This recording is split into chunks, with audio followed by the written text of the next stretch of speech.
बेटा हमारा first chapter clear हो चुका है। अब हम नेक्स्ट चैप्टर पे चलते हैं, सेकंड पे।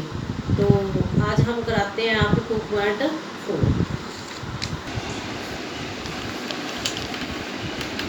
Let's see student 2.3। First statement क्या है? Sohan buy house costing rupees and also bought a office इतने। How much did he spend. अब क्या करता है, सोहन ने एक घर खरीदा है और एक ऑफिस खरीदा है। तो उनको दोनों को हमने क्या करना है? प्लस। उनको टोटल पूछा उन्होंने। ये आपका सेकंड जो यूनिट है वो एडिशन और सब्ट्रैक्शन की है। कौन सी है? Addition and subtraction. तो इस उन्होंने क्या किया है, फर्स्ट जो आपका स्टेटमेंट्स का सम है 2.3 का, तो इसमें आप स्टार्ट कैसे करोगे? The cost of a house. क्या करोगे? The cost of a house 83,62,158। इतने का तो उसने क्या खरीदा है? हाउस। नेक्स्ट है the cost of A office. Office उसने खरीदा है 56,32,154 का। तो उसने क्या करना है हमने कि टोटल मनी उसने कितनी स्पेंड की है, तो टोटल कॉस्ट पूछा उन दोनों का। तो थर्ड लाइन में लिखेंगे टोटल कॉस्ट ऑफ बोथ। बेटा इन दोनों को हमने क्या करना है? प्लस। प्लस करके जो हमारा आंसर आएगा वो हमारा आंसर यहाँ पर आ चुका है।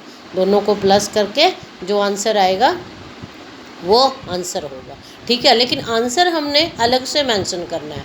रुपीज़ है तो रुपीज़ में लिखेंगे, कोई आइटम है तो उसमें लिखेंगे। ठीक है। Now next sum. Next sum है इन ए बुक फेयर। एक बुक मेले में है, उन्होंने 2 वीक्स में बुक्स बेची है। एक वीक्स कितनी है और दूसरे वीक्स में कितनी है। तो उन्होंने ये पूछा है कि दोनों वीक्स में कितनी बुक्स हैं जो सोल्ड हुई हैं। तो देखो क्या स्टेटमेंट आएगी? Number of books were sold in first week. First week में उन्होंने कितनी बुक्स बेची हैं? 4,26,21,273। और सेकंड वीक में कितनी बेची हैं? 8,53,21,540। अब number of books sold in first week ये है और सेकंड वीक ये है। तो क्या करना है हमने? Total number of books were sold in 2 weeks, मतलब दोनों वीक्स में हमने कितनी बुक्स को बेचा है। अब क्या करेंगे हम इनको? प्लस 3, जैसे 7 और 4 इतने, तो प्लस तो बेटा आप कर लोगे। तो हमने इन दोनों को क्या किया है? प्लस। और जो हमारा आंसर आया है उस आंसर के पीछे हमने क्या मेंशन करना है? बुक्स। क्या मेंशन करना है? बुक्स। क्योंकि क्या है, एक मेले में हम बुक्स भी की है। ठीक है, तो ये रुपीज़ में नहीं आएगा, इसका आंसर किस में आएगा? बुक्स में। अब थर्ड सम जो है हमारा, ए कंपनी सोल्ड 8,61,337 कार्स बेची है उन्होंने। इसी की कुछ मात्रा में ट्रक्स बेचे हैं और फिर वैन्स बेची है एक साल के दौरान। उन्होंने क्या पूछा कि टोटल व्हीकल्स कितने बेचे गए हैं। अब टोटल फिर हमने निकालना है इनका। तो क्या आएगा? Number of cars sold during a year. एक ईयर में उन्होंने कितनी कार बेची हैं? 8,61,337। और इसी आगे हैं उन्होंने number of trucks in a year. अब ट्रक्स उन्होंने इतने बेचे हैं। नेक्स्ट लाइन में क्या आएगा? Number of vans. वैन्स कितनी बेची है? 8,91,087। अब लास्ट में आप क्या करोगे? Total number of vehicles were sold. मतलब हमने ये करना है कि टोटल जो व्हीकल है हमारे वो कितने बिके हैं। इन तीनों को क्या कर देना हमने?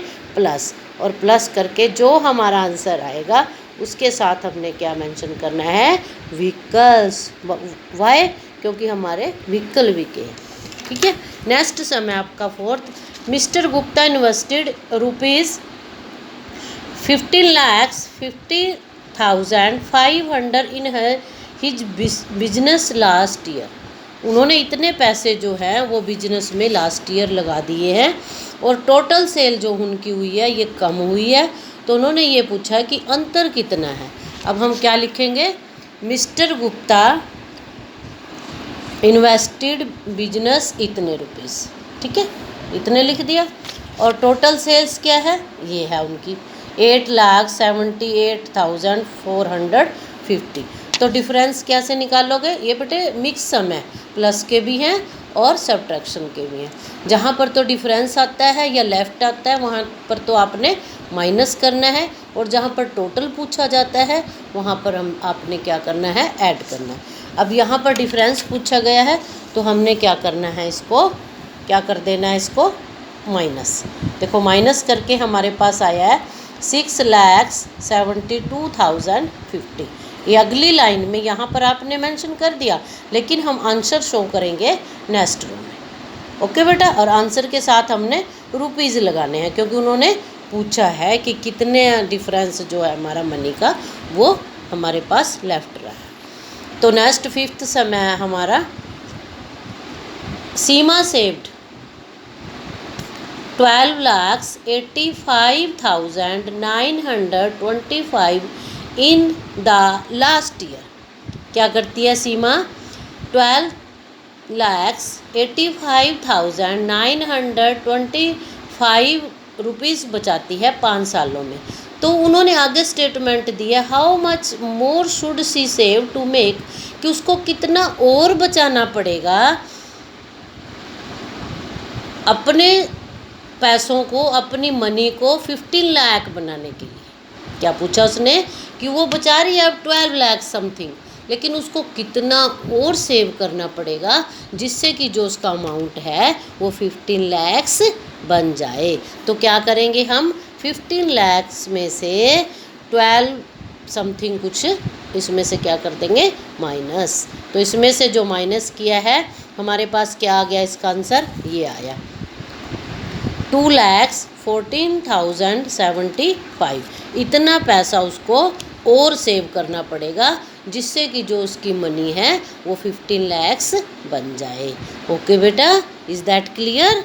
नेक्स्ट समय हमारा एंड लास्ट सम इस एक्सरसाइज का, एक पॉपुलेशन ऑफ ए सिटी, एक सिटी की पॉपुलेशन उन्होंने इतनी दी हुई है 1,24,97,420, लेकिन आगे क्या दिया, नंबर ऑफ मैन और वुमेन, आदमी और औरतें जो हैं उसमें आदमी की संख्या इतनी है और औरतों की इतनी है। अब उन्होंने हमसे क्या पूछा है कि find the number of children, हमने क्या बताना है कि चिल्ड्रन कितने हैं। अब हमने पहले मैन और वुमेन को क्या कर देना है, प्लस। टोटल तो हमारे पास जितनी है वो तो उतनी रहेगी, लेकिन मैन और वुमेन को हमने क्या कर देना है, प्लस। तो क्या लिखोगे पहले, total population of A city, जितनी आपको टोटल स्टेटमेंट में गिवन है तो टोटल पॉपुलेशन हो जाएगी। नेक्स्ट रो में क्या लिखोगे, number of man and women, हमारे पास मैन और वुमेन कितने हैं, मैन ये हैं और वुमेन ये हैं, इन दोनों को क्या कर देंगे हम, प्लस। प्लस करके हमारा आंसर आया ये। लेकिन अब हमारा आंसर ये ख़त्म नहीं हो गया, हमारा सम सॉल्व नहीं हुआ। अब नेक्स्ट टाइम उन्होंने क्या पूछा है, देन नंबर ऑफ चिल्ड्रन, क्या पूछा उन्होंने, देन नंबर ऑफ चिल्ड्रन, की चिल्ड्रन की संख्या बतानी है हमने। तो कैसे निकालोगे बेटा, टोटल पॉपुलेशन में से क्या निकालोगे, जो मैन और वुमेन्स हमारे पास आए हैं उसको हमने क्या कर देना है, माइनस। टोटल में से मैन वुमेन्स जो है वो क्या कर देना हमने, माइनस। अब हमारे मैन और वुमेन्स ये आए थे, टोटल जो है हमारी ये थी, तो इसमें से हमने इसको माइनस कर देना। अब इसको माइनस किया है, हमारे पास क्या आंसर आया है, ये हमारा आंसर आ गया 23,54,966 क्या है हमारे चिल्ड्रन, ये हमारा आंसर आ गया। बेटा ये सम आपने अपनी किस पे करने हैं, नोटबुक पर, सुंदर सुंदर, अवॉइड कटिंग। ओके बेटा, इज़ दैट क्लियर। ये आपका होमवर्क रहेगा, मैं इसकी पिक भेज दूंगी, ये तो आपको पिक के साथ कर लोगे, लेकिन जो आपने खुद करने हैं बेटा वो आपने करनी है 2.1 फिल इन मैथ। जो आपका खुद का एक्सरसाइज है वो 2.1 है और आपने उसको मैथ में ही फिल करना है। ये प्लस के सम है, ठीक है बेटा। Okay, thank you.